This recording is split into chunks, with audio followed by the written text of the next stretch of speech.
Ryan, Dunkirk, Pearl Harbor. Everyone loves a good war story, a story about camaraderie, a story about resilience, and a story about triumph. Contest master, fellow Toastmasters, and most welcome guests. Not long ago, I found myself in my very own war story, a story about a war going on today in America in our own backyards. My war story?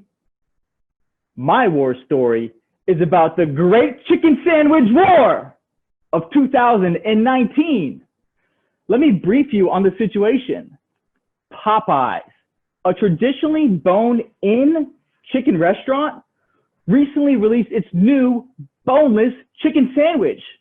We're talking fried chicken, pickles, mayonnaise, bread. That's it. This is no ordinary chicken sandwich though. This chicken sandwich has left American favorites like Wendy's, KFC, even Chick-fil-A, all fighting now for chicken supremacy.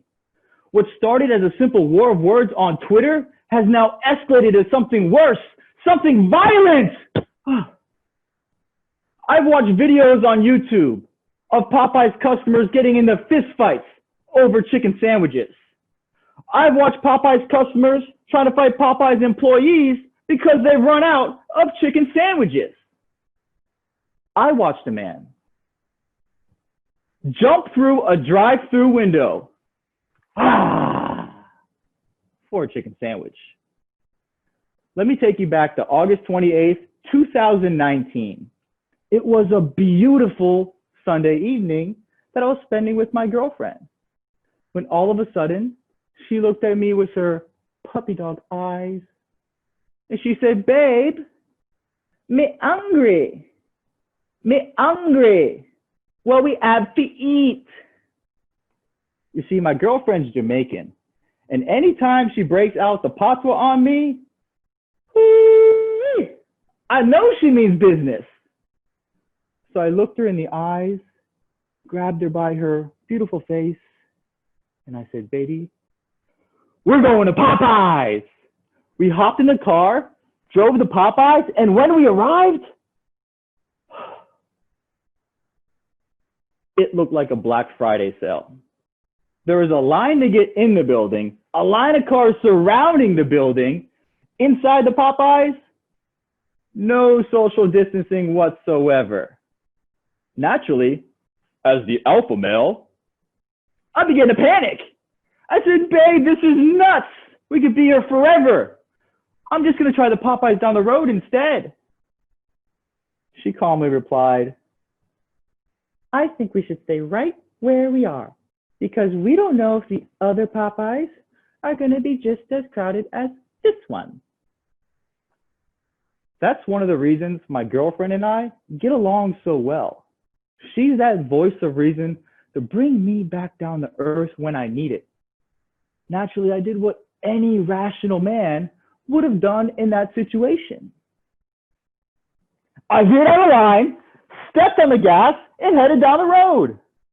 As we approached the second Popeyes, I noticed there was a police presence up ahead. 2 cop cars with their lights on and an officer directing traffic. I tried to pull into the Popeyes and the officer stopped me. "Stop right there, buddy. You're blocking traffic. You got to keep it moving." What were we going to do? We couldn't go home. We couldn't retreat. So we went onward with our mission to the third Popeyes. Now, a light rain had began to fall.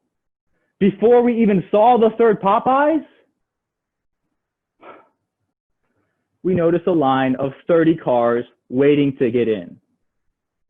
This time, it was my girlfriend that lost her cool. She said to me, with no puppy dog eyes, "Babe, me hungry. Me hungry bad bad. All of this, and not even jerk chicken." I was in complete damage control. I said, baby, you know I'm going to take care of you, right? I'm your man. I'm your protector. I'm going to take care of you, and I'm going to feed you, honey." I'm going to feed you a chicken sandwich from Popeyes. I busted a U-turn, stepped on the gas, and headed down the road. Now, the stakes could not have been higher. Our stomachs were growling. Our patience was wearing. That light rain had turned to a torrential downpour. I was driving like this. We knew we had to change our approach. When we made it to the fourth Popeyes, this time we were going to skip the drive-thru. So we parked the car, braved the weather, and charged inside of Popeyes. Ah!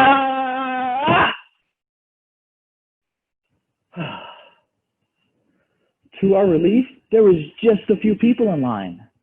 We ordered within minutes, took a seat, and waited for our order number to be called. It was at this moment, though, as I looked around this restaurant, something wasn't right. 3 people waiting at the counter on the right, another 2 or 3 on the left, and every table and every chair in this place was full. The problem was, no one had anything in front of them. They had no food. They were waiting, just like we were, for their order number to be called, like we were playing bingo.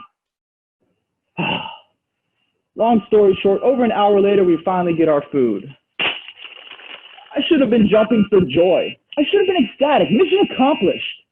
Instead, I had mixed emotions.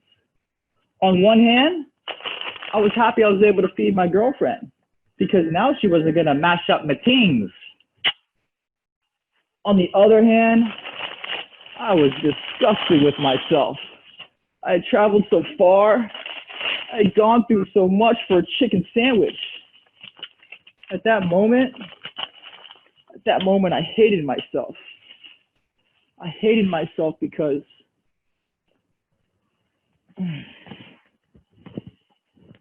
that chicken sandwich was so good. Contest master.